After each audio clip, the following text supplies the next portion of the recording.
تأخیر رو ببخشید دوستان، منتظر بودیم که رفقا تشریف بیارن.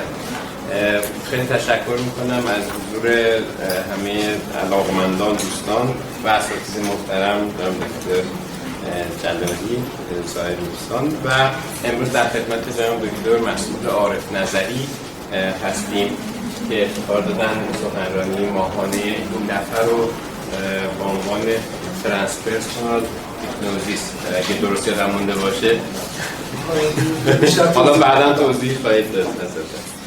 آقای دکتر علاوه بر PhD روانشناسی که در دانشگاه علوم تحقیقات بودن، در دانشگاه کالیفرنیا ترانسپرسونال سایکولوژی PhD گرفتن، با اروین یالوم کار کردن و هیئت علمی روانشناسی دانشگاه آزاد تشریف دارن. اسم اون انستیتو در استنفورد هم یادم رفت. استنفورد که خود استنفورد دانشگاه استنفورد. در صورت خیلی مترصدیم که مطلب یاد بگیریم امروز. بفرمایید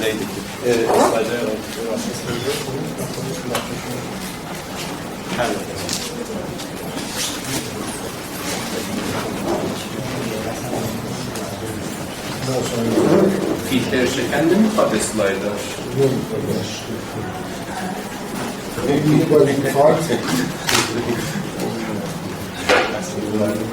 از کجا من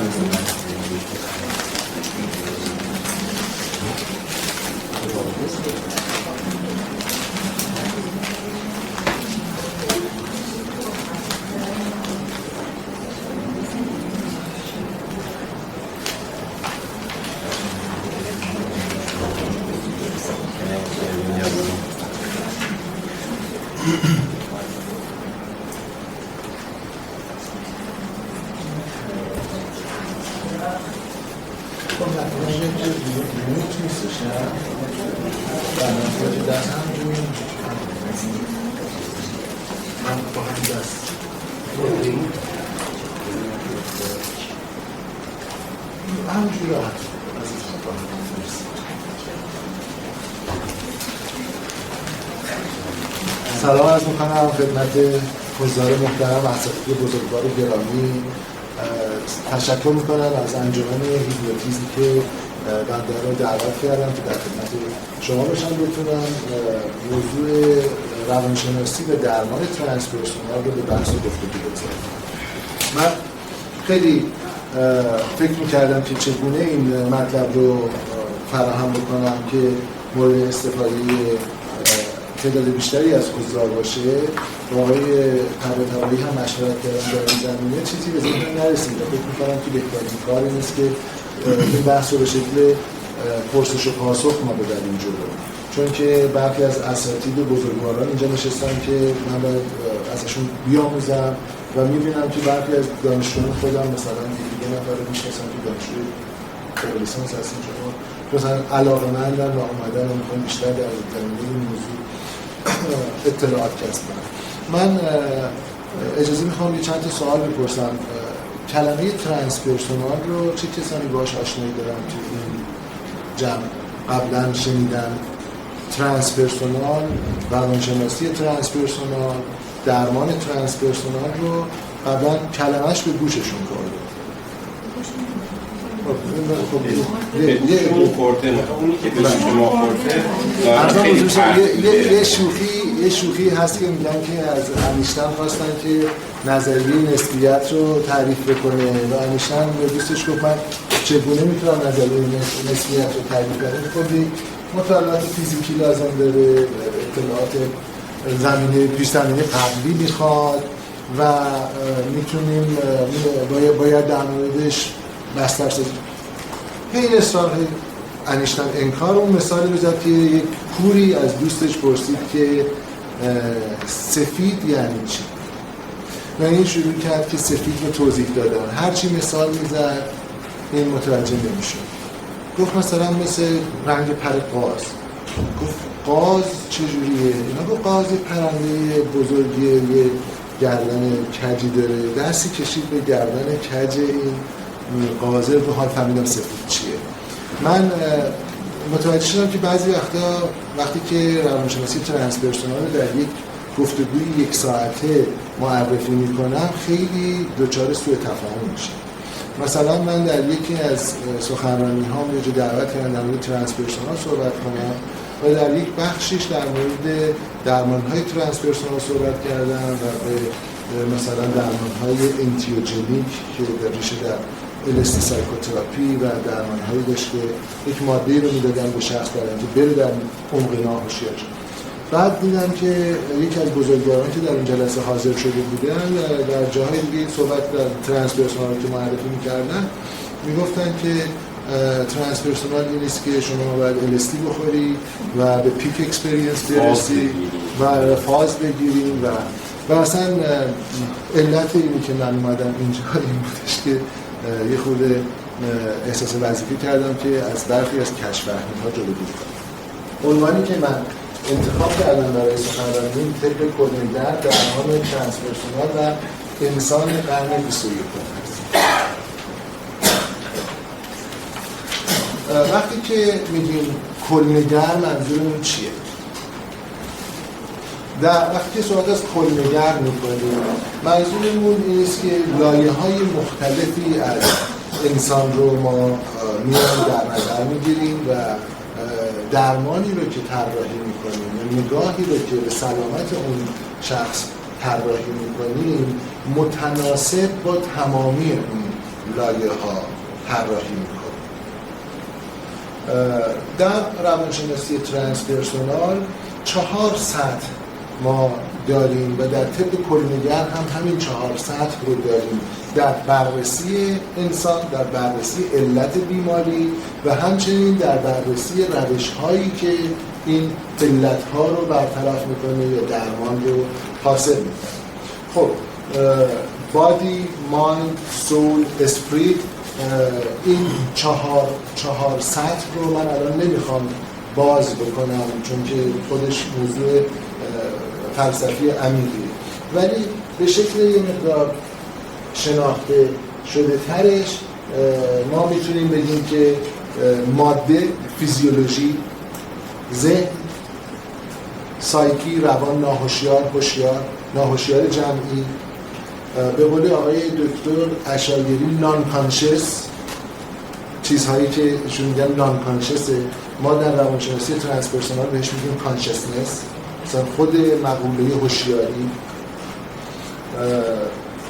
روح، من اینجا میخواستم خیلی دنبالی میدم یه چیزی بنویسم که روح نباشه چون که روح یه کلمه خیلی چارج، ولی بعد دیدم که تعصبم رو بذارم کنار، می‌نویسم روح، می‌خواستم مثلا جان، می‌خواستم مثلا بنمایه، ولی روح یعنی مفهوم روح در نظر گرفته میشه در طب کل‌نگر، بدون اینه که بخوایم وارد بشیم به اینی که روح چیه و بدون اینکه بررسی بخوایم بکنیم که نگاه فلسفی به روح چیه، چیزی رو متصور هستن در انسان که ازلی و ابدی، یا به عبارت دیگه معتقدن که انسان یک بخش همبسته به اون سینگولاریتی هستیه، به اون نگاهی که همیشه در فیزیک وجود داره و نگاه سینگولاریتی هست که از بیگ بنگ همه چیز آغاز شده. این آغاز و انجام در بررسی طب کل‌نگر مورد ملاحظه قرار میگیره، حتی با نگاه ایتئیستیک، حتی با نگاه بیخدا، حتی با نگاه مادی. یعنی دقیقاً اینجا خیلی شانه به شانه اگزیستانسیالیست ها میسایه روانشناسی ترانسپرسونال. چرا؟ چون مفهوم معنا مطرح میشه و اینکه این معنا آیا ازلیه یا آیا حادثه یا قدیمه، آیا خودمون هستیم که معنا میدیم، که این در نگاه‌های جدید ترانسپرسونال تقریباً به این توافق رسیدن که این معنا مشارکتیه. یعنی این معنا برخلاف نگاه اگزیستانسیال که out of nothing میاد، از هیچ چیز میاد، از بی‌معنایی مطلق میاد، معتقدن که از یک هوشمندی متعامل حاصل میشه. از indetermined mystery، یک راز شکل ناگرفته است. بنابراین اینجا معنایابی انسان برخلاف، البته نمیخوام وارد بحث فلسفی بشم، ولی برخلاف نگاه اگزیستانسیال ها، معنایابی انسان ها و خلق معنای انسان ها فقط برای خودشون و سطح فردی خودشون عمل نمیکنه، بلکه در سطح کلی‌تر هستی شناسی عمل میکنه. به عبارت دیگه انسان ها خداوندگاران روی زمین هستند که در آفرینش، در خلقت و در شکل دادن به جهت همین هستی شناخته شده و حتی ناشناخته اثر داره. این البته باز داره، چون من خواستگاه خودم فلسفه اگزیستانسیال و روانشناسی اگزیستانسیال بوده و به همین دلیل رفتم خدمت آقای دکتر گالو در استنفورد که مطالعات روانشناسی اگزیستانسیال خودم رو تکمیل بکنم. میخوام بگم که حتی در نگاه اگزیستانسیالیست ها هم این تاثیرگذاری انسان بر سرنوشت کل هستی دیده شده. اونجایی که ژان پل سارتر میگه انسان آینده انسان است، تصمیم ها، انتخاب ها و عملکردی که امروز من به عنوان یک انسان از خودم انجام میدم یا نشون میدم سرنوشت بشریت رو شکل میده. به خاطر همینه که این انتخاب مسئولانه خیلی خیلی مهمه و من سارتر میگه وقتی من یک کاری رو میخوام بکنم نگاه میکنم ببینم اگه بشریت بنا باشه همه این کار رو بکنن سرنوشت بشر به چه سمتی میره. این به نوعی اشاره داره به اینی که تصمیمی که ما میگیریم یا معنایی که ما خلق میکنیم، این معنا به سرنوشت هستی اثر میگذاره، ولی این اثر بیشتر انگار که اثر فیزیکال و رفتاریه. اما در روانشناسی ترانسپرسونال و در نگاه ترانسپرسونال این معنایی که ما خلق میکنیم انگار که صرف نظر از این که حالا رفتاری که ما داریم انجام میدیم چگونه است، به تجلی اون راز ناشکفته هستی جهت میده. بنابراین ما خدا رو جهت میدیم که چگونه خودش رو متجلی کنه، خدا کوت ان کوت خدا، چون که باز داره این یک کانسپته و در روانشناسی ترانسپرسونال چیزی به نام خدایی که مطلق تصور بشه یا همه قبولش داشته باشن حداقل نیست. من باز هم تاکید میکنم که روانشناسان ترانسپرسونال و متفکرین ترانسپرسونالی هستن که بی خدا به خدا و به وجود خدا اعتقاد ندارن، از جمله بودیست ترانسپرسونال سایکولوژیست ها که در نگاه خودشون مثلا کانسپت خدا، کانسپت روح، کانسپت سول وجود نداره، ولی همچنان نگاه ترانسپرسونال وجود داره. بعد عامل فرهنگ و عامل جنسیت. وقتی که ما کل‌نگر میگیم یعنی عامل فرهنگ و جنسیت رو هم وارد نگاه درمان می‌کنیم. ما میدونیم که درمان خیلی در تمامی رشته‌های پزشکی، در تمامی رشته‌های درمان بسیار بسیار وایت و مردانه است، سفید پوست و مردانه است. در روانشناسی هم به تبع کل پزشکی درمان سفید پوست و مردانه است. نظریه پردازی ها سفید پوست و مردانه است. خب اگرچه خیلی عجیبه همیشه دانشجویان روانشناسی اغلبشون زنن، ولی نظریه پردازان روانشناسی و اشخاصی که بیگ نیم میشن تو روانشناسی اکثرشون مردن. ما روانشناس قدر خانوم در کل دنیا خیلی خیلی به تعداد انگشته به تعداد انگشته یک دست هم ممکنه سراغ نداشته باشیم، ولی الحمدلله مردان قدر و فهم الا ماشاءالله. بنابراین این نگاه ترانسپرسونال، این کل‌نگری، این است که مسئله فرهنگ سرخپوست، فرهنگ زردپوست، فرهنگ اسلامی، فرهنگ هندو، فرهنگ آفریقایی در تعریف سلامت و در تعریف درمان دخالت داده میشه.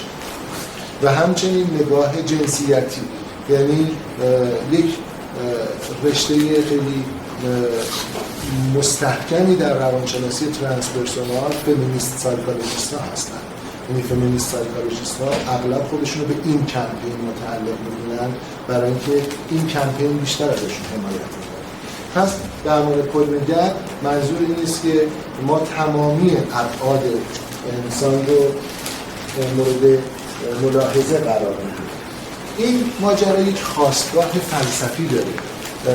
آقای فیلسوف آلمانی، فیلسوف قرن 19 آقای جان گبسر، ایشون مطالعاتی رو داشتن در تاریخ هنر بشر از آثار باقی مانده در غارها تا نقاشی ها تا هر کار دیگری که انجام شده و یک تحقیق طولی خیلی مفصلی رو انجام دادن و ایشون به این نتیجه رسیدن که هوشیاری بشر در طول این سالها متحول شده. ابتدا یک هوشیاری کهن بوده.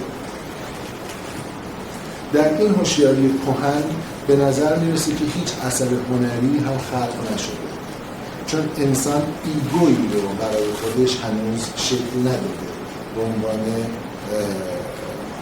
پرسونال ایگو. انسان ها حتما یک درکی از وجود خودشون داشتن، مثل درکی که میمون ها از وجود خودشون دارن. حتما صیانت ذات داشتن، ولی تعریفی از خودشون به عنوان فرد و تعریفی از جمعیتشون به عنوان یک گونه انسانی نداشتن. به عبارت دیگه کانشس بودن اما سلف اویر نبودن.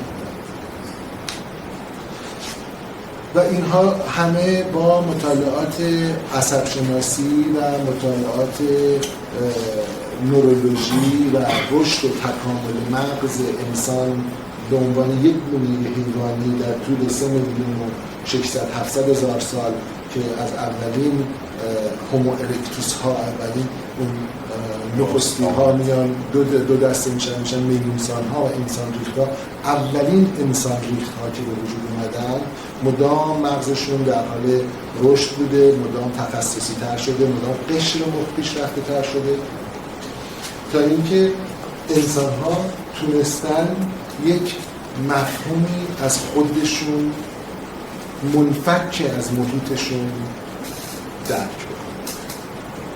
اسم این دوره رو دوره ماجیکال گذاشته و بعد با تحلیل نقاشی هاشون متوجه شده که اینها باور داشتن که پدیده های هستی به همدیگه مرتبطن، اما ارتباط این پدیده ها رو با همدیگه درک نمی کردن و به یک سری قوانین جادویی باور داشتن و این قوانین جادویی رو دنبال می کردن و ریشه جادو در تاریخ بشر برمیگرده به دوره‌ای که تفکر انسان جادویی بوده. در این دوره هنوز زبان به وجود نیامده. انسان متکلم نیست، ولی انسان متفکر هست. این تا حدودی تفکر غیر زبانی داره، تفکر پیش کلامی داره. وقتی که رشد مغز به جایی میرسه که توانمندی‌های کلامی وارد میشه، بشر وارد دوره اسطوره‌ای میشه.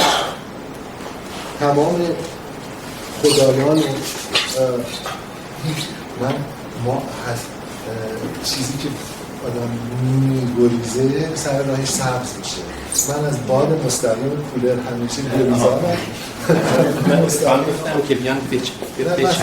اگه خود اون طرف باشه هم بقیه خودم میشن هم بقیه خودم. من الان SMS کردم اونو بچرخونم. شما آره منم داشتم. ارزم موضوع شما که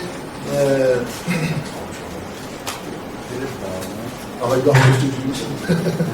ارزم موضوع شما که بنابراین اینجا هستش که کلام به وجود میاد و کلام سررشته روایت‌های اسطوره‌ای از درک هستی میشه.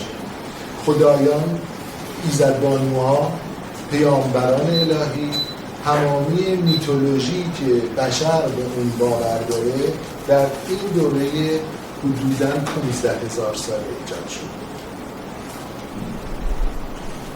پیش از اون بشر خدا نداشت. خدا عمرش 15,000 سال، بی خود نیست که در عهد عتیق میشه 6,000 سال، چون که انگار که از اونجاها فهمیدن که باید خدای وجود داشته باشه.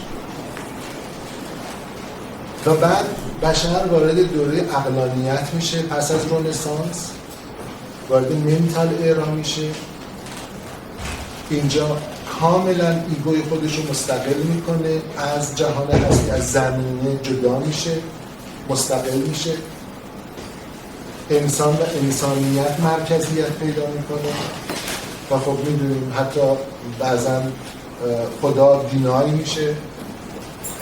هم مفهوم هم شکل‌های اسطوره‌ایش و هم هر چیز عمیق‌تری که میتونسته پیش از اون قالب اسطوره وجود داشته باشه. و بعد جان گبسر میگه که بشر داره میره به سمت عصر اینتگرال. من برای اینکه اینجا یه توضیحی بدم این رو میخوام ازاگذاری کنم با رشد و تولد کودک از رحم مادر. در رحم مادر انگار که کودک در دوران آرکاییک به سر میبره. یک اوشیانیک فیلینگ داره که حالا تو اسلایدهای بعدی می‌بینیم استنگراف در تحقیقات خودش میاد عمق روان رو تا دوره رحمی میبره جلو و اشخاص یادآوری میکنن خاطرات دوره جنینیشون که اغلب حس یگانگی، یونیتی، همبستگی، امنیت و آرامش رو تجربه کردن در فاز اوشیانیک. بعد بچه متولد میشه، ایگوش همچنان با هستی پیرامون تعریف میشه، یعنی پرسونال ایگو نداره کودک انسان تا 6 ماهگی که اصلا هیچی نداره. از 6 ماهگی هم که شروع میکنه به شکل دادن ایگو باندری خودش، دیوارهای ایگو خودش، مرزهای ایگو خودش، خیلی خیلی ایگوسنتریکه و نگاهش یه جورایی اسطوره‌ایه. هنوز خودش و مادرش رو یکی تصور میکنه و تصویر میکنه، هنوز از مادرش جدا نشد. از 18 ماهگی تا 2 سالگیه که ایگو کاملا شکل میگیره و فردیت شخص ایجاد میشه و اون فردیت باعث میشه که به فهم یک وجود مستقلیه که رفتن به مادرش داره اما بخشی از مادرش نیست، مادرش هم بخشی از اون نیست. آروم آروم اسطوره زدایی میکنه ذهن خودش رو از تمام باورهای کودکیش وقتی که به تفکر انتزاعی میرسه، به نوجوانی میرسه و کاملا احساس استقلال میکنه، کاملا احساس فردیت مستقل میکنه و حتی انکار میکنه پدرش رو، روی مادرش هم میسته. به نظر میرسه که دوره یک پارچه‌نگاری دوره عقلانیت و خردمندی بزرگسالیه. اینی که میگه که مادر من که این حرف رو میزن خیلی هم مثلا مزخرف نمیگفت. درسته که تو کتاب روانشناسی رشد ما ننوشته بود ولی تجربه زندگی مثلا 43 ساله من نشون داد که اون حرفی که مامان بزرگی هم میزد خیلی هم بی‌ربط نبود. ممکنه حشو و زوایدش خیلی خیلی خیلی زیاد بود ولی خاستگاهش تجربی بود، اگرچه شکلش خرافی بود ولی خاستگاه اون خرافات تجربیات بود که بعدها پر از حشو و زواید شد. بنابراین خاستگاه فلسفی طب کل‌نگر این است که ما بیایم بریم به اون ریشه ها برگردیم، ببینیم که چگونه میتونیم بیایم تمامی این لایه ها رو با هم دیگه ترکیب کنیم، کل خرد بشری رو به کار بگیریم تا به بشر کمک کنیم. این اولین اتفاق مهمش تغییر نگاه سازمان بهداشت جهانی به طب کل‌نگر در دهه 90 و از بکارگیری درمان‌های شبه علمی، درمان‌های غیر علمی، درمان‌های سنتی و خرافی این واژگان رو عوض کرد، اسمشون رو داشت درمان‌های متکامل یا درمان‌های آلترناتیو و اعلام کرد که به نظر میرسه نگاه الوپاتیک به بیماری ها و درمان نگاه کاملی نمیتونه باشه و ما اگر که بخوایم به انسان کمک بکنیم لازمه که در رو باز کنیم به خواستگاه‌های سنتی درمان. از اون موقع به بعد بود که در آمریکا، من وقتی که میگم آمریکا نه به خاطر اینی که بنده غرب زده هستم یا بنده شیفت و والی آمریکایی از آن جوانخانه فرنگ برگشتم از آمریکا برگشتم. من وقتی میگم آمریکا منظورم آینه تمام عیار تلاش و نبوغ بشریه. کاری به دولت آمریکا ندارم. دولت آمریکا با دولت چین هیچ فرقی نمیکنه. اونها مناسبات پول و قدرته که در هر جا کار خودشون میکنن. ولی میدونیم هممون بچهای با استعداد ما میرن تو آمریکا درس میخونن، اونجا نظریه پرداز میشن. بچهای با استعداد چین، ژاپن، هنگ کنگ، سنگاپور، اونجا من وقتی که آمریکا دارم میگم منظورم کشور آمریکا نیست، منظورم دانشگاه‌های آمریکاست. در دانشگاه‌های آمریکا رشته‌های طب کلنگر رسمیت پیدا کرد و وزارت بهداشت و سازمان بهداشت داروی آمریکا به این رشته‌ها قانونیت بخشید.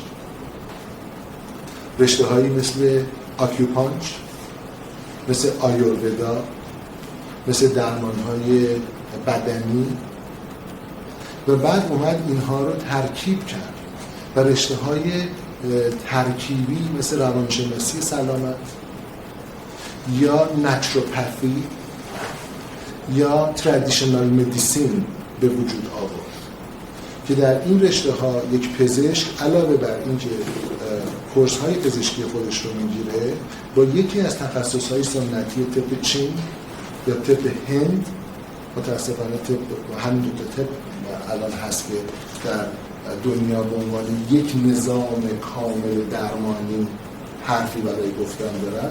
اخیراً در ایران هم طب کلنگر، طب سنتی سیموی در دانشگاه‌ها اومده و داره تدریس میشه. امیدواریم که بچه‌های ما بتونن این نظام جامع کامل کنن. بنابراین طب کلنگر نگاهش به این است که ما باید غیر ایدئولوژیک به انسان نگاه کنیم. ما نباید یک اسم رو پرچم بکنیم حتی اگر اون اسم ساینتیسمه. ما باید ببینیم که چه چیزی پرکتیکالیتی داره. و من که تو جلسه صحبت می‌کردم فهمیدم که دپارتمان کامپشن توی استنفورد شکل گیریش خیلی برایشون جذاب بود. گفتم این برمیگرده اون نگاه علمی دانشگاه‌های دنیا و اینی که سریع میان پرکتیکالیتی یک ماجرا رو میگیرن، کانسپت رو از به اصطلاح هیستوری خودش جدا میکنن، میبینن چجوری میشه با اون کانسپت، چجوری میشه با اون مفهوم کار. خب حالا وقتی که ما میگیم یک پارچه نگری در درمان ترانسپرسونال منظورمون چیه؟ ما در درمان ترانسپرسونال معتقدیم که خب این چیزی نیستش که ما معتقد باشیم، همه معتقدیم که ما یه نگاه اینتریور داریم، یک نگاه اکستریور داریم به هر پدیده، یک نگاه سوبجکتیو داریم و یک نگاه ابجکتیو داریم. همچنین یک نگاه شخصی داریم و یک نگاه جمعی داریم. با طبقه بندی کردن درونی، بیرونی، فردی و جمعی ما به 4 تا کوادرانت یا 4 تا نیم مربع، 4 تا ربع مربع میرسیم که نگاه اول سوبجکتیو به تجربیات فردی اشاره داره، به اینی که من چگونه نگاه میکنم، فکر میکنم و این کولره بزنیم من قابلی خاموشش میکنم، مراقبت میکنم. این نگاهی نیست که مثلا فرض روانکاوی اینجا قرار میگیره و فرض نیست نگاه سیستمی اینجا قرار میگیره، نگاه های پزشکی رفتارگرایی اینجا قرار میگیره و نگاه های اجتماعی اینجا قرار میگیره. البته این دارم طرح شماتیکشون میکنم. هر پدیده‌ای رو از 4 زاویه باید نگاه کرد تا به تمامیت اون پدیده بشه پی برد. هر کدوم از این نگاه ها به تنهایی بخشی از حقیقت رو به خودشون دارن و نگاه یک پارچه نگر نگاهی است که خودش رو به هیچ کدوم از اینها محدود نمی‌کنه. خب من برای اینکه یه فضا عوض بشه و اینجا انجمن هیپنوتیزمه و من میخوام یک چیزی یاد بگیرم، با اجازه اساتید می‌خواستم یک کلیپی رو با هم دیگه ببینیم و بعد در موردش بحث و گفتگو کنیم اگر که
همونه که محتویات کیف اون خانم رو حدس میزنه میبینه. بله شبیه فکر کنم چون عدد رو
For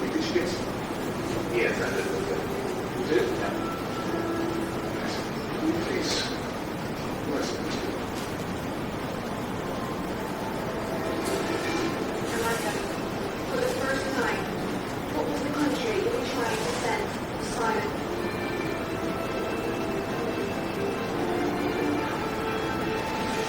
Italy.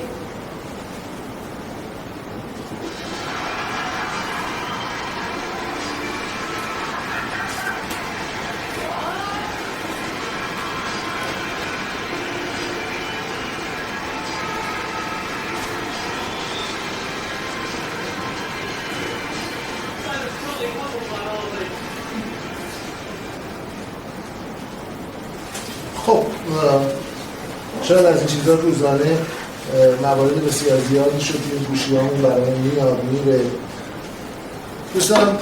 دوستان نظر بدن. اولا که از همه اساتید انجمن هیپنوتیزم این کار هیپنوتیزم که نیستش، چون هیچ گونه ساجستشنی توش صورت نمیگیره. حالا شکل ماجرای مثلا من از ذهن ایشون گرفتم دارم به ذهن ایشون میدم یه کار مثلا یه نمایشی از این قبیل توش بود، مثلا یه حالا شباهتی به این چیز نمایشی، ولی در واقع هیپنوز که نیست، چون میدونیم که ساجستشنی انجام نشد. بیشتر حالا نظر شخصی عرض میکنم که من سالهاست روی تلپاتی فکر میکنم که واقعا چیزی به اسم تلپاتی داریم، یعنی اینکه مثلا من به یه چیزی فکر میکنم ممکن هست به طریق به یکی دیگه منتقل بشه یا نه. نتونستم هیچ وقت دقیق مطمئن بشم، ولی این پدیده که ما فکر میکنیم حسن بی‌معرفت چون مدتی به ما زنگ نمیزنه و درست در همین لحظه حسن زنگ میزنه، شاید نمیدونیم چقدر ممکن است که حسن الان به فکر من افتاده میخواد به من زنگ بزنه به طریقی که نمیدونم چی، یعنی این واسطه انتقال این فکر رو نمیشناسیم، ممکنه به من منتقل بشه و در واقع اول حسن به من فکر کرده، بعد من گفتم این چرا پیداش نیست و زنگ میزنه. خب جزء unexplained فنومنا هست، یعنی ما هیچ اکسپلنیشنی که بتونه اینو توجیه بده در حال حاضر نداره، به شرط اینکه اینجا توانی چیزی نباشه، تریک نباشه، شعبده نباشه و غیره، جزء پدیده های توجیه نشده بشری مثل تلپاتی. این دیدگاه شخصی. خیلی ممنون است. در مورد توانایی‌های انسان که تیبور بگم هیچ شکی نداریم، خیلی از توانایی‌ها در افراد مختلف میتونه متفاوت باشه. ما در مورد توانایی انسانی مثلا توانایی واکنش نشون دادن بعضی از محرک‌ها رو در آدم‌ها می‌دونیم که هست. آدم‌ها با واکنش‌های مختلفی به این محرک‌ها میتونن پاسخ بدن. پس این هم میتونه یکی از توانایی‌ها باشه. اگه از لحاظ علمی بگیم ما TOM بوده، تئوری آف مایند رو داریم که یک توانایی اصلی انسانیه و میتونه در آدم‌ها متفاوت باشه. در مورد این آدم‌ها TOM قویه. همین. ولی چیزی هست که تو همه وجود داره، چیزی هست که اوتیسمیا ندارن. یعنی نمیتونم TOM یعنی این که من میدانم فکر مقابل به چه چیزی فکر میکنه و اون میداند که من به چه چیزی فکر میکنم، به این میگن TOM. بله. خیلی ممنون. من اگه بازم میخوام ادامه بدم، اما اینجا فقط یه نکته‌ای رو من اشاره بکنم که در مورد تئوری‌های مربوط به ذهن و هوشیاری ما دو تا گروه عمده داریم در نوروساینس. یک گروه معتقدن که پدیده کانشسنس اپیفنومنال برینه، یعنی چیزی به نام هوشیاری مستقل از مغز وجود نداره. فعل و انفعالات مغزی چیزی رو به وجود میاره که ما بهش میگیم اویرنس یا بهش میگیم کانشسنس. عده دیگری معتقدند که نه، چیزی به نام کانشسنس مستقل از مغز وجود داره. خب مرسی. دیگه از اون دو طرف نتونستن همدیگر رو قانع کنن. بله. سلام.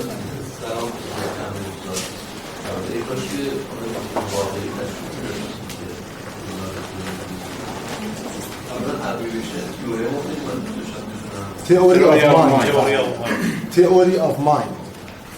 فقط این که از همسان رو شک داشت، من این توی همچین جلسی وجود داشتم فقط باید بیرم که نه همچین واقعا هست میشه همچین چیزی.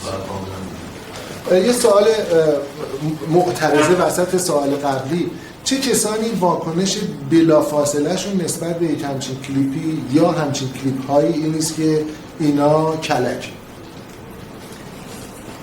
خب چون شعبده های عجیب غریب زیاد دیدیم حق داریم فکر کنیم نکنه شعبده. و چه کسانی باور دارن که کل این چیزها همش کلک و دروغه؟ ما میگم کلک. شما میگین کلک. خب دیگه توجیهات من خودم تجربه که داشتم به خصوص در اون حالتهای خرسای عمیق تو مرحله خیلی عمیق، یعنی سکوت محض که یک سوژه رو برسونیم به مرحله که سکوت محض این صدایی رو نشنوه غیر از خود خود استاد. تو این مراحل بلوتوث انسانی اتفاق میفته، انتقال امواج، انتقال مطالب اتفاق میفته. مرسی. ولی علم همچنان اینها رو نمیتونه بیاد بررسی بکنه. جانم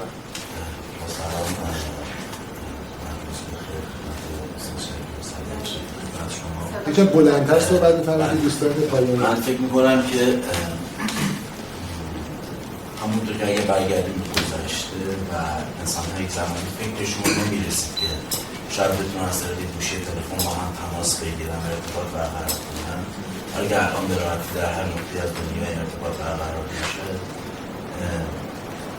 اگر انسان رو به عنوان هر فردی به عنوان یک من مستقل در نظر بگیریم، میدونیم این منیت یک جنس شبیه یا فیزیولوژی و آناتومی در واقع یکسان هست. اون منه هم وجود داره، فقط پرزنتیشنش متفاوت هست. ممکنه که به صورت منهای مختلف خودشون نشون میده. من فکر میکنم ما انسان‌های شبکه ارتباطی وسیع بین این منها برقراره. شاید من الان گوشی موبایل دستم نباشه، شاید من از اون تکنولوژی خبر ندارم، ولی من فکر میکنم حتما یک راه، یک روش، یه مسئله باید اینجا وجود داشته باشه که استاد شریفی هم فرمودن که شاید ما ندونیم میشه، ولی این تلپاتیه، این انتقال ذهنی به نظر اتفاق میفته. مرسی. البته لحاظ علمی تو علم فیزیک ما یه بحثی داریم به نام بیگ بنگ. اگر لحاظ علمی کاملا اثبات کل وجود هستی با هم ارتباط کنه، وقتی اگه یک چیزی یک انفجار بزرگ شکل گرفته باشه یعنی اتصال وجود داره. اما یک مشکل بسیار بزرگی در مورد رسیدن به حقیقت وجود داره که خیلی فکر میکنن برای رسیدن به حقیقت عقلانیت کافیه. در صورتی عقلانیت کافی ممکن نباشه. ما چیزی داریم به اسم شهود. تعریفی که ما از شهود در فلسفه داریم یعنی حقایقی هست که کسی بهش رسیده اما نمیتونه از لحاظ علمی این را اثباتش بکنه. دقیقا مثل این میمونی که ما تو این جلسه هستیم. وقتی که از جلسه خارج میشیم یه نفر با ما میگه که شما توی جلسه بودیم، میگه تو این جلسه، میگه خب اثباتش کن تو این جلسه بودیم. خب نمیتونیم اثباتش کنیم ولی بهش ما واقعا بودیم و واقعا درکش کردیم و واقعا به نظر من در راه رسیدن به حقیقت ما خیلی وقتا باید به شهود درونی خودمون هم اطمینان داشته باشیم. خیلی ممنون. من نمیخوام بیشتر از این توی این موضوع توقف کنم، فقط یه سوالی بپرسم چون آقای دکتر شریفی هم اشاره کردن. آقای طباطبایی خواهشاً شما صادقانه بگید. خواهشاً ما جریمه نمی‌کنیم اگه دروغ گفته باشید. من دیشب که به شما زنگ زدم شما فهمیدید که من اتفاقا داشتم همین الان شما داشتید میگرفتم پس یعنی کلکی بگه من آقای طباطبایی نبود، یعنی که بی‌معرفتش نبود، چون گفتم حسن بی‌معرفت رو من دیروز از صبح با معرفت بی‌معرفتش من داشتم گفتم آقای طباطبایی واسه زنگ با معرفت هماهنگ کنیم جلسه رو با هم هماهنگ باشیم این کاری پیش میاد. پس این همزمانی ها در زندگی اتفاق میفته. جان ولی یه سه چیز نمایشی حالا اون من نمیخوام اینجا به جمع‌بندی برسم. برنراسه میگه که مقداری از بودجه آموزش پرورش باید صرف دیر باوری‌های بیجا و زود باوری‌های بیجا بشه. بله. از من از الکسی کارل یاد میگیم که انسان موجود ناشناخته. بله. از مولوی یاد میگیم که آن که گوید جمله حق است احمقی است، آن که گوید جمله باطل او شبیه است. یه مشکلی که ما داریم اغلب چیزی که نمیدونیم ترک میکنیم. و یه جایی هم نمیذاریم که اگر چنانچه بخوایم بریم روی اون اگه غلط در بیاید بخوایم اون رو به شکلی بشناسیم. به هر حال تجربیات نشون میده که یه پژوهشگری هم کار کرده که ما خیلی در روی روز اشتباهات میکنیم و اینها ناشی از همونیه که بیشتر دانایی‌هامون اشکال ایجاد میکنه. اونجا که کریشنامورتی میگه freedom from the non، رهایی از دانستگی برای این که این موضوع. خیلی ممنون از پاسختون. ببینید برگردیم سراغ این ماجرا. پاسخ آقای دکتر جلالی در این کوادرانت قرار میگیره، در کوادرانت ارزش‌های مشترک، معانی، زبان، روابط و ما. در کوادرانت ما بحث ایشون یک بحث به نوعی درسته که فلسفی ولی اخلاقی بود. اون دوستمون وقتی به شهود اشاره میکنن به این کوادرانت دارن اشاره میکنن. استاد عزیز دیگری به این کوادرانت اشاره کردن، تئوری آف مایند، و این دوستان همینطور که بالاخره علم یه روزی میرسه به اینی که متوجه میشه چگونه این اتفاق میفته. درسته؟ البته خب هیچ کسی به این کوادرانت اشاره نکرد، من میخوام این کوادرانت اشاره کنم. کوادرانت ایست اینفراستراکچر های جامعه است. الان من میخوام اینجا، چون ترانسپرسونال سایکولوژی یک بخشش اکتیویزم بود، یک بخشش جنبشمنده، اکتیویست چجوری جنبشیه، چه کلمه رو بگی متهم نشه، دنبال تحول اجتماعی، جنبشگراه، تحول خواه، کانتر کالچر. اینفراستراکچر جامعه اکادمیک اجازه مطالعه این پدیده ها رو نمیده. چرا؟ چون که آکادمیا، دانشگاه، بخشی از بازی پول و قدرته. تو هر زمینه که تو بخوای سر بکنی، تو هر زمینه که بخوای مطالعه کنی، الزاماً به تو بودجه نمیدن. علاوه خصوص در آمریکا. من خودم بودم در کنگره APA وقتی که رئیس APA اومد گفت ما باید جهتگیری خودمون رو ببریم به سمتی که از استم ریسرچ باجت بتونیم از دولت فدرال آمریکا پول بگیریم. سالیانه 500 میلیارد دلار، یعنی بودجه 10 برابر بودجه یک کشور این منطقه ها، صرف پژوهش‌های استم میشه. استم اکرونیم ساینس، تکنولوژی، متماتیکس و انجینیرینگ. خب روانشناسی که انجینیرینگ که نیست، متماتیکس هم که نیست، تکنولوژی هم که نیست. میخواد بره تو ساینس، بهش میگن شما آرتی، شما ادبیاتی، شما فلسفه‌ای، شما علم نیستی. رئیس APA در سال 2006 یک گروهی رو مأمور کرد که اینها بیان بگن که ما چیکار بکنیم که بتونیم بشیم ساینس. گفتن باید تمامی مفهوم‌های سوبجکتیو رو از روانشناسی حذف بکنیم از دبیرستان‌ها. پیشنهادشون رو دادن به آموزش پرورش آمریکا که از کتاب‌های K-12، یعنی کتاب‌های آموزش پرورش آمریکا، که در فروید حذف بشه، تست رورشاخ حذف بشه، یونگ حذف بشه، تاریخچه روانشناسی از پیش از اسکینر حذف بشه، مطالب بیشتری در مورد نوروساینس. چرا؟ از این 500 میلیارد دلار اگر که 1 میلیارد دلارش برسه به روانشناسی، همه روانشناسا از این نمد یه کلاهی واسه خودشون. این بودجه برای این نیست که بدن به استاد دانشگاه پژوهش بکنه، تحقیق بکنه. استم ریسرچ که پولش تو روانشناسی نمیاد. کی پول میده؟ شما اگه فکر میکنید که دانشگاه آمریکا به شهریه دانشجوهاش میگرده، اشتباه میفرمایید. دانشجوهای آمریکا با اسپانسرهاش داره حیات خودش ادامه میده. اسپانسرها کیان؟ کسانی هستن که پول میدن، خرج میکنن، پژوهشی انجام بشه که از اون پژوهش بشه سر نذاره تو جیبشون. یه بخشی از اسپانسرهای دانشگاه‌های روانشناسی تو کل نورث امریکا که کازینودارها هستن. قانون موظفشون میکنه 5% درآمد سالیانه‌شون رو باید صرف پژوهش‌های مربوط به گمبلینگ ادیکشن بکنن. این دکتر کمپبل که مهمانی من بود تو ایران میگفتش که رفیق ما خیلی باحاله، یه لابراتوار بغل اتاق من داره، یه 4 تا دستگاه جکپات و اینا هم گذاشته، توی روزنامه هم آگهی میده، اینا میان اینجا صبح تا شب بازی میکنن، اینا مثلا اینا رو مطالعه میکنه، سالی یکی دو تا پژوهش هم میده، از هممون هم پولدارتره.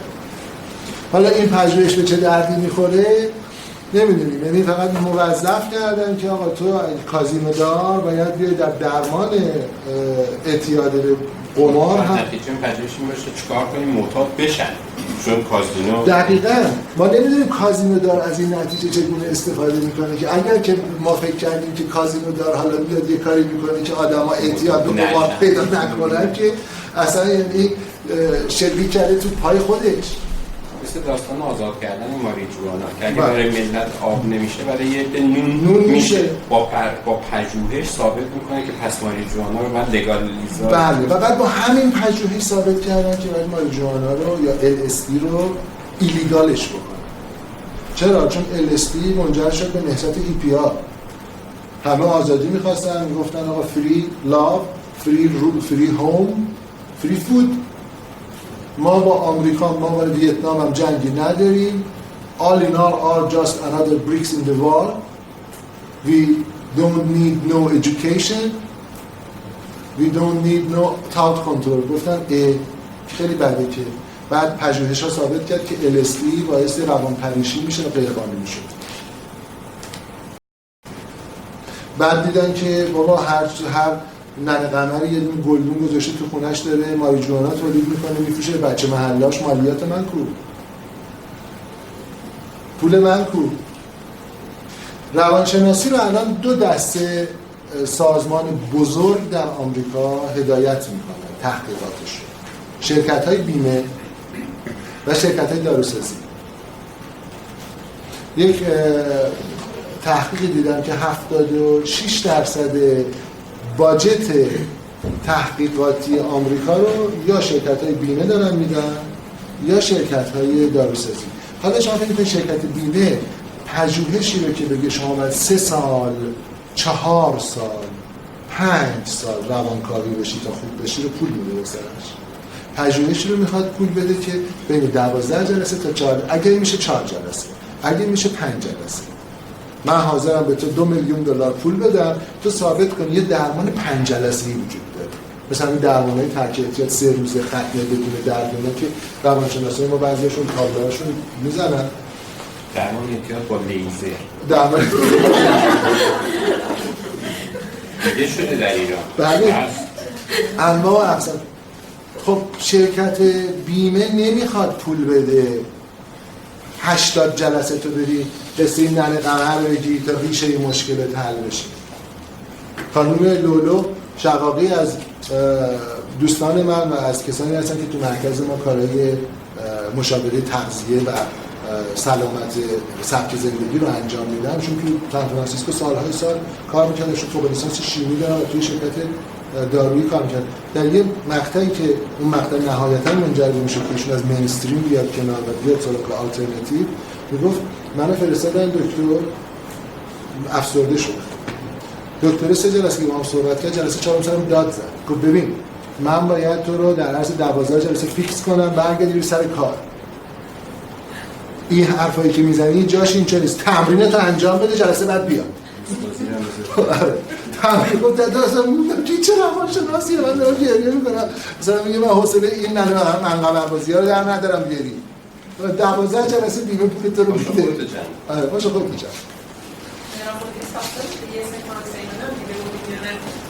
آموزش درمان یکی در 1 جلسه رامین ناصرنسی نشسته بود، گفت چی بلدی؟ گفت هیچی، همین چیزی یادم نمیاد. بعد اصرار می‌کرد گفت باید بری، گفتش که به خدا من هیچ بلد نیستم. مثلا گفت ببین من کار ندارم، این اگه داداش کوچیکته یه قرمه تو کیفم، یه دونم به هفته تو دستم، بعد شروع کرد مثل بلبل انگلیسی صحبت یه زودتر کارش رو بیرون. برای این اینفراستراکچر علمی الان وجود نداره که باز بکنه. هر کدوم از اساتید بخشی از حقیقت رو گفتن و قطعیت هر کدوم از این نگاه ها همجور که آقای دکتر جلالی گفتن محدوده به محدودیت های خودش. نه اینکه نگاه یک پارچه نگر محدود نیست، اون هم محدوده به محدودیت های خودش، ولی محدودیت هاش کمتر. من عنوان برای کسانی که اخیراً وارد شدن، عنوان سخنرانی من هست طب کلنگر درمان ترانسپرسونال و انسان قرن 21. سرفصل بعدی که میخوام اشاره کنم که اصلا ایتس میاد بیرون، این قرن 21. قرن 21 میگه با قرن 20 فرق میکنه، با قرن 19 هم فرق میکنه. نظریات جامعه شناسی و همچنین رویدادهایی که اتفاق داره میفته و همین گفتش که واسه شماها جوکر، واسه ما خاطره است، ما 40 سال داریم زندگیش میکنیم.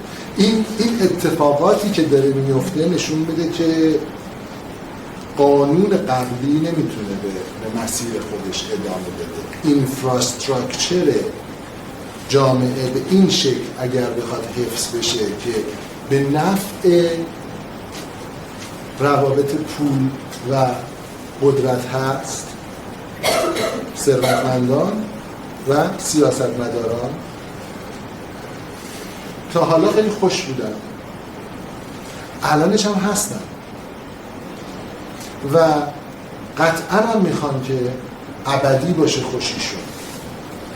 ولی آیا میتونن؟ آیا همچنان اون مناسبات میتونه کارایی با داشته باشه؟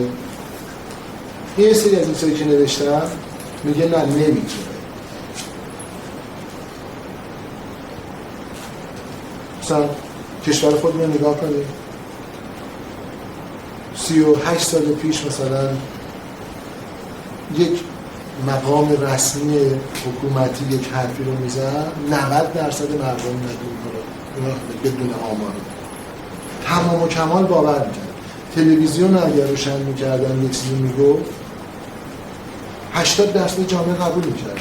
الان تلویزیون یک چیزی میگه 80% جامعه رد میکنن. این نه فقط تو مملکت ماست. من توی آمریکا که درس میخوندم یا توی کانادا، هر آدم سری به تنش بیارزه رو که میرفتم خونهشون تلویزیون نداشت و میگونه تلویزیون ابزار برین واشه، من برای چی بیارم تو خونم بذارم؟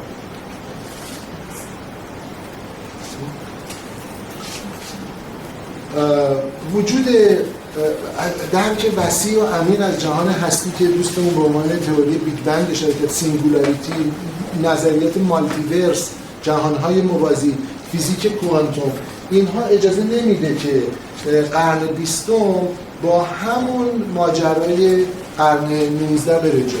مهمترین اصل تکامل شناسی تیت فور تت.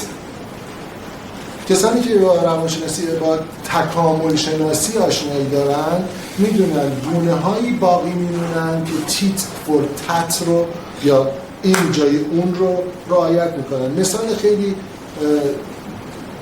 کلاسیکش خودکشی دست جمعی نهنگ هاست که هنوز بعضی میگن رادارشون اشتباه میکنه، بعضی میگن اینها گیرنده هاشون متوجه میشن که سطح غذای آب داره خیلی خیلی کاهش پیدا میکنه و اگر بنا باشه اینها این فصل هم شروع کنن به خوردن، فصل بعد همشون میمیرن. سلفیش جین، اینا هوشیار نیست، سلفیش جین اونها رو هدایت میکنه به سمت خودکشی. گرگ ها در فصل زمستان وقت در سال پس از خشکسالی، در سالی که غذا کمه، مثلا خرگوش کمه، طعمه کمه، اینها در ریت شکارشون به شدت کاهش پیدا میکنه، ریت مراقبه گروهیشون افزایش پیدا میکنه. حالا من میگم مراقبه گروهی برای اینکه خیلی شکل مراقبه است. در یک دایره همه میشین از سرپنجه، سر دم، همه همدیگر نگاه میکنن شب تا صبح. یکی افتاد میخورنش. اینو میذارن به اسم اینکه گرگ خیلی وحشی، خودش هم پاره میکنه. نمیدونن که این یک اصل تکامل شناسی زیرشه که اگر چون گرگ میگن که قدیمی ترین درنده موجوده و اتفاقا کسانی که زندگی گرگ رو مطالعه میکنن میگن گرگ خیلی خیلی کامیونیتی اورینتده، یعنی به اکوسیستم خدمت میکنه.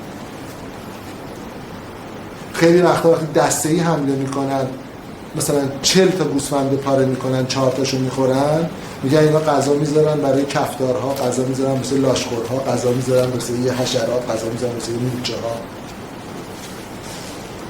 بعضی ما میگیم که نه، اینا ذاتشون درنده و خشنه و میخوان فقط پاره کنن. انسان از این اصل تکامل شناسی تیت فور تت داره تخطی میکنه. ما داریم میریم به سمت گلوبال وارمینگ، داریم میریم به سمت دنیایی بدون درخت، داریم میریم به سمت زمین‌های سوراخ برای هر چی که در دل زمین هست بیاد که زندگی لویش و تجملاتی ما رو پوشش بده. بنابراین این نگاه ساستینبل و اکوسیستم بیس لازمه بیاد جایگزین نگاه منحصر انسان محور بشه اگر که ما میخوایم زنده بمونیم.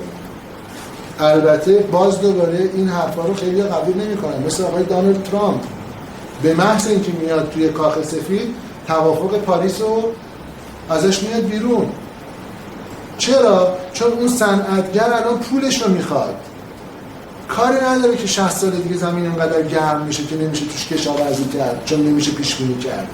یه سری دانشمندان میرن در گوشش میگن که نه، ما روشش رو پیدا میکنیم، چون دانشمندان پولش رو میخواد. یه سریالی من تلویزیون خیلی کم نگاه میکنم، یا یه سریالی به نام جونگ میونگ من نگاه میکنم، فکر میکنم بعضی از زیرک‌ها سفارش دادن بر اساس حکومت جمهوری اسلامی سفارش بدن اینو بسازن. یه حکومت فکر کنم فرضی در کره جنوبیه با یک سری سیاستمدار که هر کدومشون به یه جایی وابستن، همه تو چهره همدیگه لبخند میزنن ولی همه پشت صحنه میگن که پول از کجا میاد. هاوس آف کاردز هم به درجاتی همین. بله و بعد نفع مملکت داره همینجور. الان رسیدن این قسمتاش رسیدن که مردمش رو دارن میفروشن، یعنی در اصل پول مثلا نه 1000 نفر مثلا این ایالت جینگ اومده گرفته، مثلا میگن آقا بیاد در مثلا 100,000 نقره مثلا ما بهتون بدیم بیخیال 1000 تا بشه، میگه نه 100,000 تا کمی 150,000. یعنی معامله اینجوریه. طبیعیه کسی که در اون سطح بالا هست نمیخواد اون سطح بالا رو ول کنه، ولی آیا در قرن 21 ما تازه قرن 21 رو شروع نکردیم؟ شما اگه نگاه کنید تحولات عمده قرن 20 از دهه سوم قرن 20 آغاز شد که جنگ جهانی دوم شروع شد، از انقلاب 1917 روسیه، اینها قرن 20 رو شکل داد. قرن 21 هنوز شکل نگرفته و شکل خواهد گرفت و روانشناسی لازمه که خودش رو با روح زمان هماهنگ کنه. ما اگر که نگاه کنیم یه تناسبی وجود داره بین نیروی اول و نیروی دوم در روانشناسی، رفتارگرایی و روانکاوی با فیزیک نیوتنی. این تناسب وجود داره بین نیروی سوم و فیزیک انیشتینی. یعنی تئوری نسبیت انیشتین تو دهه 30 میاد، تو دهه 40 و 50 دیگه همه میشناسنش، تو دهه 60 روانشناسی انسانگرا، نگاه نسبی به انسان و ارزش‌های انسانی مطرح میشه. همزمان با روانشناسی انسانگراست که روانشناسی ترانسپرسونال هم شکل میگیره. روانشناسی ترانسپرسونال رو اول از همه تو ادبیات روانشناسی اولین کسی که ترانسپرسونال رو به کار برد آقای ویلیام جیمز، دومین کسی که به کار برد آقای کارل گوستاو یونگ، سومین کسی که به کار برد آقای ابراهام مازلو که ابراهام مازلو بود که گفت نیروی چهارم روانشناسی باید شکل بگیره که روانشناسی ترانسپرسوناله که باید تمامی ابعاد انسان رو مورد اطلاع قرار بده. همزمان با مطرح شدن کوانتوم فیزیکس و کوانتوم مکانیکس در دانشگاه‌های در فاکولتی‌های ساینس دانشگاه‌های دنیاست. اینی که اساس جادوی این تئوری آف مایند که ایشون فرمودن یا دوستمون اشاره کردن، حالا جالبش اینه که بدونید که نوروساینس اینها رو تحقیق میکنه و اینها رو آقای همیروف و پنروز اومدن با همدیگه روی تئوری روی نورو کوانتوم بیولوژی، الان رشته‌ای وجود داره به نام کوانتوم بیولوژی یا نورو کوانتوم بیولوژی یا حتی کوانتومولوژی که کوانتوم فیزیکس نیست. اینها اومدن بررسی کردن، دیدن که در سطح ریز سلولی مغز ما چیزایی داریم به نام میکروتوبیول های مغزی که دقیقاً به منطق کوانتومی حرکت میکنن. کسانی که با کوانتوم آشنا هستن میدونن که کوانتوم قانون نسبیت عام انیشتین رو نقض میکنه. نسبیت عام انیشتین میگه که ماده به انرژی تبدیل میشه، انرژی به ماده تبدیل میشه، ولی میزان اون همیشه ثابت. اینها میان در یک فضای آزمایشگاهی پارتیکل ها، کوانتا ها رو اندازه میگیرن در فضای خلا. میبینن این کوانتوم الان مثلا در این فضا مثلا 1800 تاست، بعد میشه 1600 تا، بعد میشه 1950 تا، بعد میشه نمیدونن که این کوانتا ها کجا میرن. بهش میگن کوانتوم لیپ و بعد میگن که این بانس میکنه بین ناتینگنس و بین نان اگزیستنس و اگزیستنس، انگار نیست میشه و میاد بیرون. و این با حرکت الکترون ها باز دوباره در اوربیتال ها دیده میشه که یه اوربیتال مشخص نیستش، حرکت نمیکنه، یه الکترون حرکت نمیکنه از اوربیتال 16 بیاد 15 بیاد 14 بیاد 13 بیاد 12 بیاد 9، در اوربیتال 16 قید میشه، در اوربیتال 3 پیدا میشه. فیزیک کوانتومی ما نمیخوایم بریم سمتش، ولی این نشون میده که روانشناسی ترانسپرسونال اومده که همه بشریت رو مورد مطالعه، همه روان انسان رو مورد مطالعه قرار بده بدون تعصب. بدون تعصب. تعریف روانشناسی ترانسپرسونال چیه؟ من یه پاز بزنم برگردیم به اون کلیپی که نشون دادیم. الان روانشناسی نگاهش به اون کلیپی که ما نشون دادیم چیه؟ در کدوم قسمت روانشناسی بدن اونها مطالعه میشه؟ نه هیچ جاش الان که مطالعه نمیشه. آره، یعنی بهش اشاره میشه به پارانورمال یا پاراسایکولوژی. یعنی یه پدیده هایی هست در پاراسایکولوژی، پاراسایکولوژیه. بعد تا میگه ترانسپرسونال میگن همون پاراسایکولوژیه. نه، ترانسپرسونال پاراسایکولوژی نیست، چون پاراسایکولوژی میگه همچین چیزی هست، تلپاتی هست، تلکینزی هست، اینا هست، ما کاری بهش نداریم، ما نمیبینیمش. در صورتی که اینجا میگه ما مطالعه میکنیم، این پدیده های فراسوی ایگو رو مطالعه میکنیم برای اینکه به یک نگاه برجاوند، یک پارچه و جامع به روان انسان دست پیدا کنیم تا از این طریق انسان رو برای تحول شخصی و اجتماعی آماده بکنیم. به خاطر همینه که گفتم که جنبشگراست ترانسپرسونال، برای اینکه تحول اجتماعی جزء تعریفشه.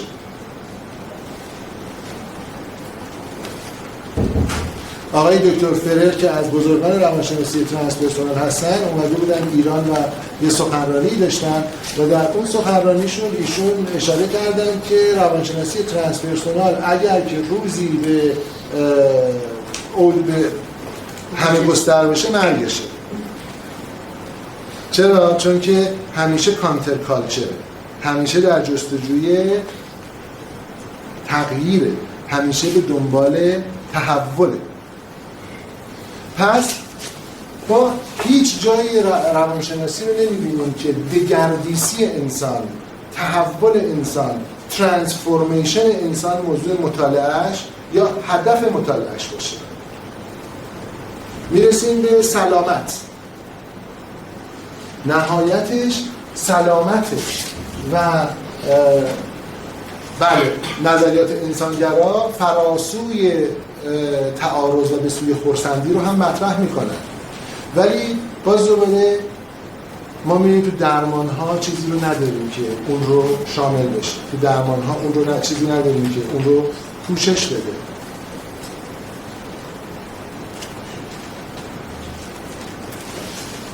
آقای دکتر جلالی فرمودن که درمان ترانسپرسونال رو کلمه ترانسپرسونال در فارسی چی بذاریم براش مناسب تره؟ من گفتم من به این نتیجه رسیدم که کلمه رو چیزی نذاریم مثل گشتالت، چون مفهومش میفته. چرا؟ چون ترانسپرسونال 3 تا تم مختلف رو پوشش میده. من ابتدایی که اومده بودم ترانسپرسونال رو توضیح میدادم از کلمه فرا درون فرگشتی استفاده میکردم. فرا درون بین فردی و دیدیم که خیلی همچین کلمه لایتچسبکه. بگیم آقا ترانسپرسونال چون ترانسپرسونال 3 تا تم 3 تا کانسپت، مثلا ترانس در کلمه لاتین 3 تا معنی همزمان داره. یکی فراسوی چیزی رفتن، فراسوی چیزی رفتن مثل ترانسپورت. شما ترانسپورت می‌کنید از یه نقطه‌ای به نقطه دیگر بود. یکی همه چیز رو در بر گرفتن، pervading something، و یکی تغییر دادن و تحول بخشیدن یک چیز، ترانسفورمیشن. بنابراین اینجا پدیده‌های فراسوی ایگو رو مطالعه میکنه، نه فقط به منظور اینکه مطالعه کنه، به منظور اینکه ببینه خب این پدیده‌ها به چه درد تحول تو و تحول جامعه پیرامون تو میخوره. بنابراین درمان ترانسپرسونال تموم نمیشه. من اینجا یه چیزی رو عرض کنم با ذکر یکی از اشتباهاتی که برخی از اساتید میکنن. ما در آمریکا هیچ وقت هیچ رشته‌ای رو مگر در انستیتوهای مخصوص خودش آموزش در هیچ رشته درمانی رو آموزش نمیدن. یعنی شما مثلا دکترای CBT نمیگیری از هیچ رشته، از هیچ دانشگاهی در آمریکا. شما دکترای مثلا یا فوق لیسانس اکت نمیگیری. شما یا دکترای بالینی میگیری یا دکتر درمان ترانسپرسونال یا درمان رفتاری یا درمان روانکاوی، اینها میتونه جهتگیری های آموزشی یک دانشگاه باشه. یعنی شما اگه CBTCN خوبی بشی باید به فیلادلفیا درس بخونی. چرا؟ چون که مؤسسه بک اونجاست و دانشجویان بک اونجا درس میدن و بک هم بالاخره بیگ نیمه. اگر که میخوای اکت بخونی، اگر که میخوای مثلا درمان‌های خود موج سوم رفتاری رو بخونی، باید بیای سان فرانسیسکو، باید بری استیت یونیورسیتی ریو، جایی که استیون هیز داره درس میده یا جفری لاین داره درس میده. برای اونجا به شما مدرک فارغ التحصیل در رشته طرحوار درمانی نمیشه. اما اون نگاه و جهتگیری رو میگیری. بعد وقت مؤسسات خصوصی هستن که میان شما رو آموزش میدن، شما میشی درمانگر طرحوار درمانی، سرتیفیکیت مثل آقای دکتر صاحبی در هیچ جای دنیا دکترای واقعیت درمانی که نگرفتن که ایشون دکترای روانشناسیشون گرفتن، بعد در مؤسسه واقعیت درمانی آقای ویلیام کلاسر شروع به آموزش کردن، بعد مدارج علمی رو یکی یکی طی کردن، رسیدن به جایی که شدن مدرس بین‌المللی درمان واقعیت درمانی و تئوری انتخاب. بنابراین این رو در نظر بگیریم، چون بعضی‌ها مثلا میگن که رشته‌ای به نام درمان ترانسپرسونال در آمریکا وجود نداره، رشته‌ای به نام درمان شناختی رفتاری هم وجود نداره، رشته‌ای به نام درمان روانکاوی هم وجود نداره. ما وقتی که خیلی با فضای اونجا آشنا نباشیم مثل ذهنیتایی داریم، ولی نگاه درمانی میاد میرسه به درمان‌های متعددی. من قبل از اینکه برم اونجا یک دو تا نکته رو بگم. این ژورنال ترانسپرسونال سایکولوژی که توسط آقای مازلو و گراف پیشگامان روانشناسی ترانسپرسونال پایه‌گذاری شده. اگر که در جریان باشید آقای مازلو هم حتما در جریان هستید. آقای مازلو اومدن و مطالعه کردن روان انسان و رسیدن به اون ترانسندنس و سلف اکچوالیزیشن و بعد گفتن که باید روانشناسی ترانسپرسونال ایجاد بشه تا بتونه این پدیده ها رو بیشتر مطالعه بکنه و آقای دکتر گراف اومدن و تونستن این پدیده ها رو مطالعه بکنن و روان انسان رو کارتوگرافی کردن تا پیش از تولد.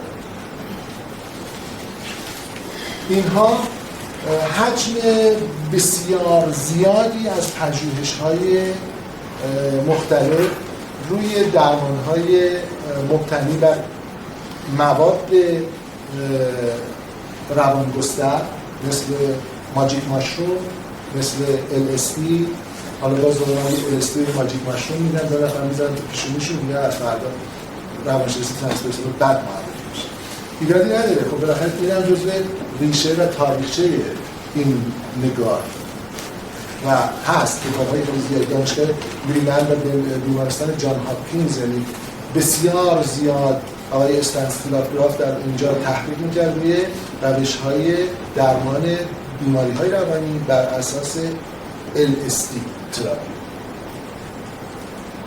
بعدها که LSD غیر قانونی شد، ایشون یک روش دیگری رو پیشنهاد دادن به نام هولوتراپیک برث ورک. یکی از درمان‌های رایج ترانسپرسونال در دنیا درمان هولوتراپیک، کاردم هولوتراپیک. این کاردم هولوتراپیک اشخاص رو میبره به همون فضایی که LSD میبره، فقط و فقط با نفس کشیدن پیوسته به مدت 4 ساعت. تحقیقات زیادی انجام شده که چه اتفاقی میفته، دیدن pH خون عوض میشه با تنفس سریع و بعد مثلا کسی اگر بخواد بشه هولوتراپیک برث ورک پرکتیشنر باید 3 سال دوره بده. یکی از درمان‌ها در اون پژوهش‌ها ایشون متوجه شده که اشخاص لحظه تولدشون، لحظه اون دوران خوش جنینیشون به اشکال مختلف در روانشون کدگذاری شده. روایت‌های خیلی زیادی داره که شخص مثلا میگه که مادرم با پدرم داره دعوا میکنه و من خیلی اینجا حالم خوب نیست. این کاری نداریم که لحاظ متدولوژی پژوهش چگونه باید ارزیابی بشه، ولی روایت‌های زیاد و متعدد و پژوهش‌های متمرکز روی این موضوع نشون داده که روان انسان در 4 بخش مختلف کدگذاری شده و این کدگذاری از دوران جنینیه و در بزرگسالی هم این مراحل تکرار میشه. نظریه کوکس سیستم که بعدها شد اساس طرحواره درمانی، بیس هیجانی که کودک در دوره جنینی تجربه کرده رو ریشه یابی میکنه در اختلالات بزرگسالی و درمانی. میگه مرحله اول مرحله اوشیانیکه. فروید به این مرحله میگه پری ترانسفرنسی، مرحله‌ای که احساسات و تجربیات معنوی و عرفانی و وحدت وجودی حس میشه. در اصل بازگشت به اون مرحله اوشیانیکه. باز دوباره اینها کدها هستن، نه اینکه خاطره ها. بعد آروم آروم جنین بزرگ میشه، فضای رحم براش تنگ میشه، از BPM 1 وارد BPM 2 میشه. اینجا نو اگزیت سیچویشن یا BPM 2 هلیش سیچویشن که توضیح میده در کتاب ژان پل سارتر وقتی در یکی از تجربیاتش مسکالین مصرف میکنه و تجربه مسکالین اون در BPM 2 متوقفه و بعداً وقتی که فلسفه اگزیستانسیالیست خودش رو میاد و اون پوچگرایی و اون بی‌معنایی اینها رو تحلیل میکنن که این از BPM 2 در این تجربه نتونسته به BPM 3 وارد شه. BPM 3 مرحله مرگه، وقتی که دیواره رحم پاره میشه، کیسه آمنیوتیک پاره میشه، فشار عضلات رحم بچه رو سوق میده به یک جایی که ناکجاست و به بچه احساس مرگ دست میده. اینو اوتورانک هم بهش اشاره کرده بود در ضربه تولد. و وقتی که بچه میتونه از کانال زایمان بیرون بیاد، تولد دوباره death and rebirth process رو تجربه میکنه. استنگراف و تیمش در سرتاسر دنیا درمانی رو پایه‌گذاری کردن که مبتنی بر مرگ و تولد دوباره ایگوه. در هر مقطعی از زندگی ما یه ایگوی شکل دادیم که اون ایگو چون خیلی پرسونال و محدوده پاتولوژیک میشه. رها شدن از اون ایگو مرگه و بعد باز دوباره شکل دادن یک ایگوی سالم‌تر. من خواستم اینو بگم که درمان‌های ترانسپرسونال، چون بعضی از بچه‌ها تو مرکز من مثلا میان و یه چیزایی هم ترانسپرسونال میکنن، هر کدوم از درمان‌های ترانسپرسونال مثل هر کدوم از درمان‌های دیگر در روانشناسی ما میتونیم یک مطالعه عمومی در موردش داشته باشیم، میتونیم یک مطالعه تخصصی گام به گام برای دریافت یک مدرک بین‌المللی درش داشته باشیم. یکی از روش‌ها روش استنگراف. یکی دیگه از روش‌های درمان ترانسپرسونال درمان هاکومیه.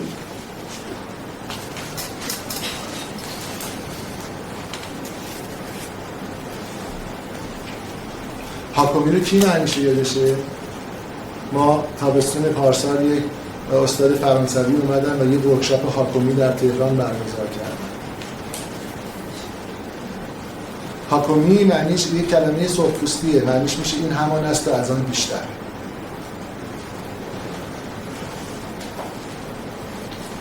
این یک درمان مبتنی بر بدنه، بر احساسات بدنیه، بر اون چیزی که در بدن میگذره، بر تمرکز کردن بر هیجانات و ریشه و جسچرهای بدنی اون هیجانات و به همین ترتیب این هم یک دوره 3 ساله داره تا شما برسی به سطحی که بشی اینترنشنال هاکومی پرکتیشنر. باز دوباره یکی دیگه از درمان‌های ترانسپرسونال این هولوتراپیک برست ورکی که برای توضیح دادم که اشخاص میخوابن و با هدایت درمانگر فقط نفس میکشن. اگر که اینجا حالا این تصویر خیلی فکر می‌کنم به اون وقتی میشم شبیه خوابیده، حالا اشخاصی که خوابیدن حالا این تصویر برداشتن. اصولا در هولوتراپیک برست ورک همیشه یک نفر بالا سر تو هست. تمرین 2 نفره انجام میشه. 4 ساعت تو میخوابی نفس میکشی، این بغل دستته، چون که واقعا میری تو حالت هوشیاری دیگرگون، میخوای بری دستشویی، راه رو برو میکنی دستتو بگیره ببرتت بیارتت و بعد از اون 4 ساعت بعدی اون شخص یارت میشین ازش مراقبت کنی. که گفتیم که دورش 7 ماجول داره، 7 واحد داره که شما این 7 واحد رو زودتر از 2 سال اصلا نمیتونی بگذرونید. اصولا اشخاص بین 3 سال تا 3 سال و نیم رو میگذرونن و بعد میشن درماندار داره. اکوتراپی باز دوباره مؤسسه داره. آقای بیل پلاتکین روانشناس فارغ التحصیل هاروارد یک مؤسسه‌ای داره به نام سولکرافت. خانم جوانا میسی روانشناس فارغ التحصیل از دانشگاه مینسوتا یک مؤسسه‌ای داره به نام دیپ اکولوژی. اینها باز دوباره اینا دورشون خود کوتاه داره، یک دوره 1 ساله دارن که اشخاص رو آماده میکنن برای درمان به کمک طبیعت، درمان به کمک طبیعت، درمان در طبیعت. من فکر میکنم که زیاد صحبت کردم و میخواستم یک میزان طرح موضوع بکنم و طرح مسئله بکنم و تا حدودی آشنا بکنم. خواستم بگم که درمان ترانسپرسونال تونسته راه خودش رو به APA هم باز کنه. ما الان می‌بینیم که کتاب‌های زیادی در APA چاپ میشه که درمان‌های مبتنی بر معنویت یا اسپریچوالیتی خیلی جالبه دوگمای APA در مورد اینکه ترانس پرسونال رو مدام یا بگی هیومانیستیک یا بگی اسپریچوال هم خیلی زیاده، چون که یا میخواد به رسمیت نشناستش یا میخواد هولش بده به یه سمتی که مردم خیلی دوستش ندارن.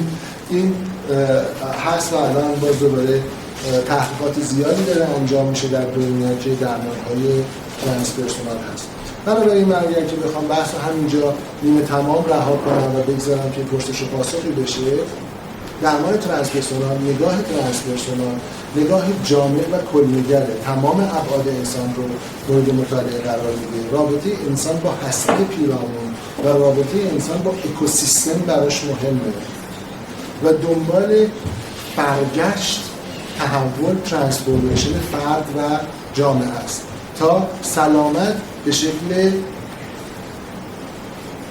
کلی‌تری الگو سازی بشه. من ممنون از توجهتون، باز میکنم بحث رو برای پرسش و پاسخ اگر موجود هست خدمتتون.